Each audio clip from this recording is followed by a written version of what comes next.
American Swahili News and Swahiliville Online TV. Today, June 10th, 2022, we do have a special program here again. We welcome again to a show the founder of Habari Academy from Houston, Texas, Rehema Majolo. Rehema Majolo, welcome to our show. Yeah, thanks a lot, Dr. Patrick. I am very excited to be here. And I think this is the second time you have invited me to your show. So I really thank you a lot for giving me an opportunity to be here today.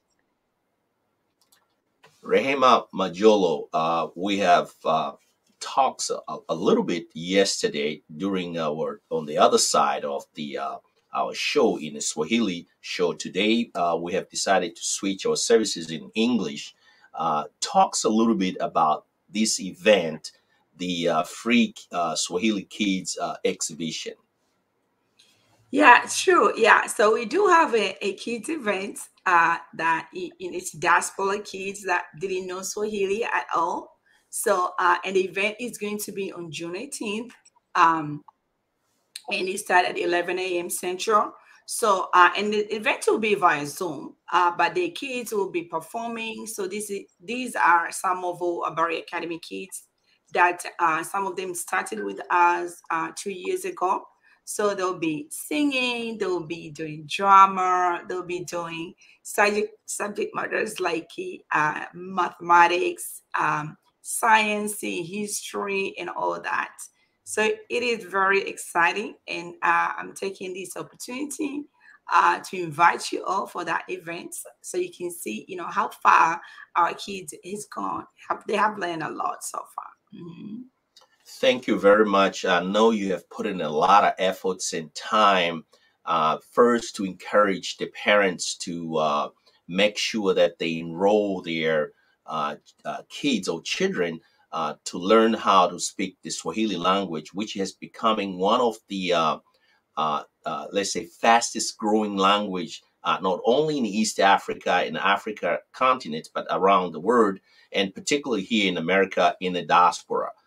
Let me move these conversations to the challenges that you're facing, only searching or recruiting children, adults, and all the demographic that you're looking for in order to grow your business. Let's talk a little bit about the challenges that your organization or the Habari Academy is facing today.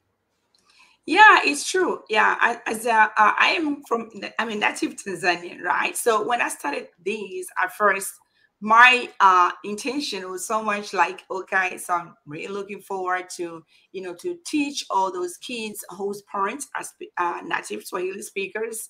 So I started marketing within communities using WhatsApp, Facebook, and all that. So one thing that I'm getting so much surprise right now, like I'm seeing like a lot of Kenyans. Like right now, the number of kids in the Barry Academy from Kenyans parents, they are surpassing. So I see a lot of response from Kenyans community. The moment I get an opportunity or I get connections within the Kenyan community, it seems like the enrollment is like just like that. But within Tanzanians communities, I see a lot of reluctance in doing that. But I do think the parents, some of the parents, Tanzanian parents, the kids have been in the academy for about 2 years right now. So, So you have seen a significant, slightly, let me say, the slow to the Tanzanians' parents to recruiting or to enroll their children to Habari Academy. And what do you think the reasons behind for the parents not to be the Tanzanian parents, just in general, not to be ready or to making decisions to enroll their kids into your program? yeah, I think it's a good question. It's kind of hard to tell, but to me, I think it's just that taking it easy, like, oh, it's okay, procrastinations and things like that. So that's the only thing. I don't see any reason. And also, I kind of feel like, maybe some parents don't see the importance of letting their kids learn Swahili, so it's all that. But I want to use this opportunity to just encourage parents, just kind of open their eyes that it's very important for our kids to learn Swahili, because we are here in a foreign country, yes.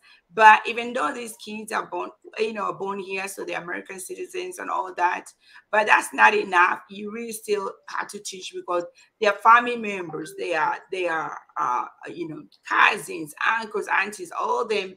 They are back in Tanzania. So to me, I feel like for our kids, we don't know how that's going to end up. When you as a parent, you're not existing anymore. So and your kids are going to be totally disconnected from their descendants back home. You have mentioned a significant, important points about the significance of these children who they were born here with their parents from Tanzania to know at least how to speak Swahili as a second language. And you have mentioned a key word here, the disconnections from where their parents they originated from. So how do you address these issues to the Tanzanians, not only Tanzanians, but Kenyan, Uganda, Rwanda, and Burundi's parents with respect to at least their kids? We know that their first language is English, but have you find a way to address these issues to their parents just to increase your enrollment at school at your Habari Academy? Yeah, so yeah, it's something that I'm trying to do. So when we started, it was during the pandemic, so there were not a lot of events going on. So right now, I'm trying, so much to kind of, figure building connection first of all. As I talked yesterday at Dr. Patrick, so there's Dr. Churi, who is the founder of One Voice Consortium, which is an organization that has the organization has more than 100 community organizations within that one organization. So Dr. Chu's foundation is really focused on putting all the kind of African communities together. So I'm looking forward to network, okay, with those kind of tools or different communities. I think parents need to hear, from another person. They need to be convinced. I think that's what I'm looking for. So it has to be like kind of mission, or a movement, something like that. Because right now, there's this guy, a very nice guy. He was trying so much to enroll his kids, right? But his kids are all grown up. They're 27, 29. So I mean, it has been a struggle. When your kid reaches to that age, I mean, you can't tell, you really cannot tell them nothing. I mean, I've seen that. I've seen parents, so don't make that decision when it is way too late, right? I mean, anything before 18, that's the time to do it. And I'll suggest anything before 10. That's the best, but if your kids are past 10 already, you're not too late. You still can enroll them all the way to 18. Once they become an adult, they have their own schedule, they have their own life. You really cannot convince them. So I can feel for the guy, the effort they were trying to do. I mean, but it was not working. And I understand and I see that, because I already saw the train. So I know where this is going to. So the one of the challenges that you have just alluded here a few minutes ago is once they pass the age of 10 years old, then it's becoming a challenge for the parents to convince them to learn the second language, and particularly where their parents they're from, let's say from Tanzania or Kenya or Uganda. So do you have any strategies that you're putting in place to convince them and to persuade them to enroll in learning second languages as Swahili, because probably it will help them in the future when they decided to go home? Talks a little bit about the strategies that you're using to convince an adult, the ones who they have already grown at the age of 18 and up. Yeah, that's true. So what I do right now, Dr. Patrick, I do like these free sessions. And then on my free sessions, and I tell them the beauty of Africa, right? I tell them the beauty of Tanzania, because like I tell them about Mount Kilimanjaro, I tell them about Zanzibar, I show them Gorongo craters and all those kind of things. And knowing that, because I have some adults that are not, some they are Native Americans, who are just going to visit the area. So they'll come to me so I can teach them Swahili. So when they get there, visiting Mount Kilimanjaro, they can be comfortable. So it's the same thing for our own people, for our own kids. One time they're gonna come, they may want to go there for different reasons, and they're like, oh, I don't know Swahili, right? So this is an opportunity for them to learn. So I'm trying to do so this free session thing. I'm inviting everybody. So even within our own communities, because like Tanzanians, we have different communities. Houston, Atlanta, like Columbus, those are big cities, right? That Washington, New York, those are big cities. There's a lot of concentrations of Tanzanians are out there, or immigrants, as a whole. So just come, for our free sessions. Bring your kids, because I have a parent that has a 7 years old, and he's like, oh my, because I brought them into the free session, and she was telling me that the kid, is not developing interest. But I was trying to tell her, you are making decision for you. This is 7-year-old. You are the parent. You're the one to make decision for her or for him. It's not a kid. So I can understand if you have a 16-year-old. I know teenagers that kind of be hard a little bit. Okay. But for a 7-year-old, my son is 9, and I make decision for him. I'm his parent. Very good. You're using parents now to convince their kids the significant importance of learning the second language as Swahili. I really applaud you for what you're doing. So let's shift these conversations now into the communities that you have just touched. Communities like in Atlanta, DC, and New York. Do you get any positive, let's say, response with respect to your program that you have started 2 years ago? Walk us through in that area about the communities that this here in the United States, such as in Atlanta, New York, Washington, and Columbus, Ohio.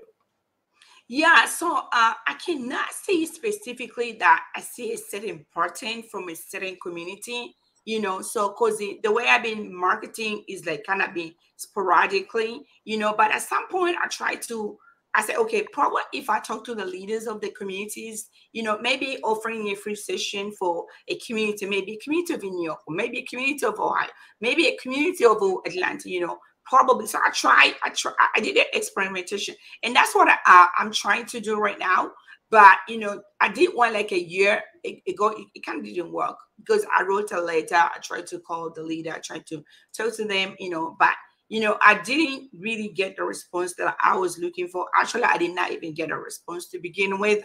So to me, I feel like I want to convince the community leaders to look into it, because if you're a leader, you are like a shepherd, right? You have these flocks that you have to look for the best interest of them. So, I think when a leader understands the importance of Swahili, I think that could put them in a position to convince the community members. So you're using community leaders as the gatekeepers to open up the your businesses, and that's the very good strategies that you're using. Let's talk now. Let's move these conversations to an event that is going to. I think the event that has been scheduled on July 7th this year in New York. Let's talk a little bit about that. How have you prepared for that? It talks a little bit about, or walk us through in that area.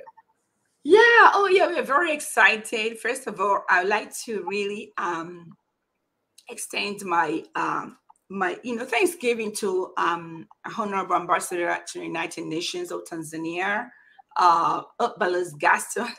So I really, really thank him, because he's been supportive. Last year he was a guest of honor to when we had our first year anniversary, and this year. So since Swahili, I think at the United Nations, the National Swahili Day is July 7th. So so we got an invitation to go there, something I asked, and I get a good response for it. So parents, some parents and some kids, we are going to attend the event. We'll be part of it. So my kids are very excited. They really, and my students are really excited for that. So we have a lot to do. this drama, the kids knows about history of Tanzania, the very first president, the independence, the current president, and all those kind of things, so, and they know about the flag of Tanzania, not only Tanzania or Kenya too, because everything I teach my kids, I like to, because I have a lot of Kenyan kids too. So I teach them about Tanzania and Kenya, So, and I tell them that we are sister countries. So, so that they'll know, we know, but what about them? They had to know that too, that these two countries are very much connected. So our kids are very excited for the UN. So, I mean, we have a lot to do. So we'll see, how much time slot they're going to give it to us. And then we'll see, how can we fit into that time slot. Thank you very much for talking about that. To me, it sounds like it's a field trip during the summer break, and I hope that we enjoy the magnificence of the city of the New York. You guys, you get a chance probably to tour them around the in New York areas. So let me shift these conversations now with respect to enrollment and registrations. I know that Habari Academy has a wonderful website. And as you can see on your screen here, can you just talk a little bit about how the parents now they will be able to register to coming in your website, and where do they need exactly to go? Just So, walk us yeah.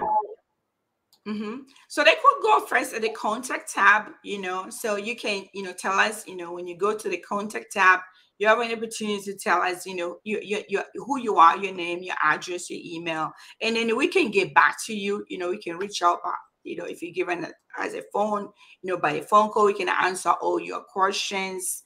Okay, so I always feel like parents need to know. I mean, or a customer as a whole need to get all the information they truly need before they can decide to register for the class. And then, and after that, you can go out and register, using that link as well. But sometimes also I do have a link. I can send a customer directly, a link to register as well. So I really strongly advise to really connect to us first, before you can go out and register, because I want you to have all the information that you truly need to make that decision.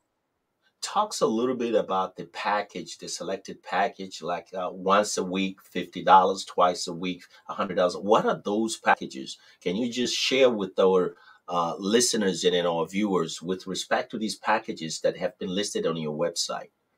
Yeah, sure, Dr. Patrick. Actually, we do, most of our customers, they do once a week, right? So as I say that, over 90% of our customers are kids, so they go to school. So they'll do once a week, which is like $50 a month. Yeah, so $50 a month for once a week. So, and then if you do twice a week, that means it's $100 a month. And if you want to do 3 times a week, is $150 a month. And for those who they don't have time to attend a scheduled class, so that means they want to do is be subscribers that they get lessons. Yeah, so that's just $25 a month. So most of those people are going to fall into that category. They're, parents, they are dads, they have a lot going on, they don't have time to attend a scheduled class. So I have those two, so that's $25 a month. So if the parents or the anybody who wants to reach out to Habari Academy, what's their phone number, and where do they really need to go to find the phone number on your website? Sure. So, I mean, the phone number is on the contact is there, and then over there, resources like you can see there down is +1 if you're outside of America, because you can reach me via WhatsApp, any other by email. So it's 832-654-0457, or you can write as an email, Swahili at habariacademy.com. So and go ahead. I was going to ask you to talk a little bit about do you have any other social media links out there that the parents or anybody who's interesting to reach out to you or to find the information about Habari Academy, what kind of other social media platform do you have out there? Yes, yeah, we are on Instagram, we are on Facebook, we are on YouTube. Yeah, so we're trying to get to tweet. I mean, like a bit more in Twitter, or And TikTok and things like that. Yeah, so we're trying to go everywhere. So we are ready for growth right now. We are ready. We are very ready. Yeah. So because be in the beginning, you're just mhm, starting a business. You don't have a lot of things in place, but right now, there's a book I have written, that the kids, they have a workbook at home. I have digital tools the kids that are using to learn when they are away from the class. And there's a lot more growth to it. I want to create an app that it can be used for the kids to learn, because nowadays these kids are digital kids. So, so they learn the best there. Okay, so before we end our discussion, because we have been talking almost for 20 minutes now plus, let me ask you questions. What is your last word now with respect to the Habari Academy? Where do you see the Habari Academy in 5 years or 10 years from now? Oh, I see a lot of growth. Yeah, I see a lot of growth, because the we are determined. We have a board that is so determined, and I thank the board a lot, for everything they're doing. So we're determined for growth, and we're searching, looking for markets. We don't settle on just one side. So we like to teach our kids, but also we want to grow even within American communities, within American public schools, within American corporations. We just want to get into translations and all those kind of things that we can, anything that has something to do with Swahili, yeah, tourism, yeah, all that. So just want to incorporate to one thing. So it's a progress that you are making, step by step, day by day. But I have no doubt, because every year you can see there's a growth, every year there's something. Yeah, but also it involves a lot of hard work. This is Rehema Majolo, the founder of Habari Academy from Houston, Texas. She's joining us live from Houston, Texas, and this is the second time. She's been very um, generous for taking her time uh, and speak with the American Swahili News and Swahiliville Online TV. Mrs. Rehema Majolo, thank you for taking your time. What is your last word now? Yeah, so thanks a lot, Dr. Parsley, for inviting me. So I actually thank you, and yeah, you're doing a great job. All you journalists are doing a great job. So I just want to encourage you that, and I just want to encourage parents, especially native Swahili speakers, don't make that decision when it's too late for you. So I encourage you to really encourage your kids, to you as a parent, to make decision for them, because that's the job of a parent. Rehema Majola, thank you very much, and you're welcome again. We really appreciate it for taking your time. Okay, thanks a lot. Thank you.